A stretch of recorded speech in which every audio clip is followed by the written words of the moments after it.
the church. Summary for this film: an old Gothic cathedral built over a mass grave develops strange powers which trap a number of people inside, with ghosts from a 12th century massacre seeking to resurrect an ancient demon from the bowels of the earth. Fucking mouthful. Directed by Michele Soavi, I guess. He did Cemetery Man, among others, and he also performed as an actor in City of the Living Dead, New York Ripper, Tenebrae, Phenomena, Demons, Opera, and he even plays a policeman in this film. Yeah, if you'll remember him from Demons, he wore the silvery face at the beginning. He was handing out tickets. What do you have, Jason? Tagline: You haven't got a prayer. Distributed by Cecchi Gori on Blu-ray through Scorpion, releasing in 2018. Yeah, I forgot to mention the writers: Dario Argento, Franco Ferrini, Michele Soavi, and a handful of other writers that did one thing or another. Yeah, I think it was probably one guy. Yeah, I think that's Soavi, or however you say his last name. Yeah, a lot of the credits were different translations and stuff. So who knows? Whatever. Fun fact: this was originally conceived as another entry in the Demons franchise, but Soavi wanted it to be more sophisticated. He called Demons Pizza Schlock, which kind of fits it. I kind of like that. Yeah, not a bad thing. The soundtrack to this movie is great. It was done by the bassist of Goblin, Fabio Pignatelli. Fabio Pignatelli. Every time I watch a movie like this, I mean, this has a similar feel to me to Prince of Darkness in some ways, and it's because of just the church, I think. But when you're in these old churches, all I can think is the candle guy, man. Who is fucking lighting all these goddamn candles? And who's in charge of them? Because somebody has to be. They're even lit in weird dark corners. I don't know. I guess, though, if they can afford a librarian as the main character of this movie, they can probably afford a candle guy that walks around and puts them out and puts new ones in. Got to have a budget for that shit, though.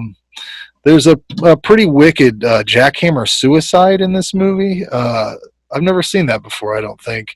But I guess that dude doesn't really die. He's still around. He just impales himself with it. He's possessed or something.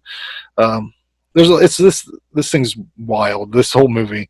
The effects are on point, I think. The way they did the subway kill was very, very cool. The music swells and then it's just splat. I don't even know. I love how bloodless that splatter was. It looked like just like a sauceless pizza smacking against the glass. It was brilliant. Brilliantly terrible. I love it. The only thing that I think is a negative in this film is the goofy ass devil that's sexing up the. I have that wrote down as a plus. Positive. That is a huge positive. Great goat man sex scene. I got it wrote down right here. Yeah. That's one of the goofiest looking Satans I've ever seen, dude. That was a really complex looking piece. That was animatronic. I'll give it credit there, but on somebody, some dark crystal. Jim Henson. I was like Jim Henson done it. Whenever the climax of this at the climax of this movie, there's this mass of bodies that rises up out of this pit. And I don't know how many actors are on there. It looks like just maybe one person is actually alive on there. But what a weird day at work for that guy, huh? Okay, you're going to just be covered in mud and lay on this thing, and your ass is going to be out, and you're going to just wiggle around. Just flop around. Really, I liked it. It was undulating, weird, creepy, gross shit. I don't know. It was designed to actually be, if you pause it, it's the devil. Yeah. The devil face. I could tell it was some kind of shape, but I couldn't make it out. And the dude moving in the middle was supposed to be it making faces, like its nose, scrunching and shit, Okay. Give it a little extra effect. Well, either way, I liked it. I don't know why I love this movie so much. Really, I mean, I just like weird things that aren't. You can't put this in a category. I don't think. I don't know. What category would this fall in? I'm sure you can. I'm gonna start out that way. All right. Well, I gave this a 9 out of 10. I think it's a cool ass movie. I've watched it a few times and it's great every time I watch it. So. Oh, all right. Well, so I have it. I come out. I'm saying Italian supernatural horror. I mean, it is what it is. Right on. This is my first viewing with it. I like the story, love the setting, love the Gothic church again. I love churches. That the atmosphere is there for sure. Some really good shots and scenes in this. I really like the whether the devil or the gargoyle thing that grabs her and like hides behind that column. I like the big pile of bodies. Like this movie, that scene kind of reminds me a lot of like Society, like when everyone's just just a big clump. God, what a movie! Just shunting all over the place. Again, I have great goat man sex scene. I loved it. I like the way he looks. The music is good. I think, per usual with every Italian horror movie, they seem to really. That's a whole nother character in itself. Is the music? It seems with Italian movies. Solid. I liked it. I look forward to seeing it again. I think this is one that'll probably be better every time you watch it. Off my first viewing, I gave it a 7. Cool. That's awesome. I'm glad. This has been on the list for a while because the cover got. That's what he said. Yeah, he's like, oh man, good. I'm glad someone finally did it. Yeah. My love for this movie, it's not my favorite film of all time. That's The Beyond by Lucio Fulci. But this is a film that's grown on me. I first even knew about it because of Beyond Horror Holocaust by Chaz Bowen. If you get it, it's out. It might be out of print now to get, but if you can find it, read it. Even his first one was called Horror Holocaust, but that was from like the 80s. But it had all these pictures from this movie in it. One was the dead pit from right after that crazy ass village slaughter at the beginning, when they were throwing them all in the pit.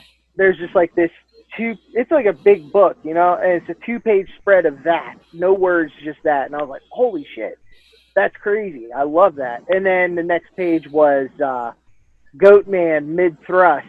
And I was like, I closed that book, drove my ass down to Hollywood Video, and grabbed that mother. And I burned it. And I was like, I love it. I need it. And then it's only grown with the Blu-ray that came out from Scorpion. It looked, oh my god! If you guys don't have that copy, I suggest it. It's great. I gotta get it. I don't have it at all. Oh yeah, it's so crazy. I love the cast. Tomas Arana, he played Evan. That dude's intense.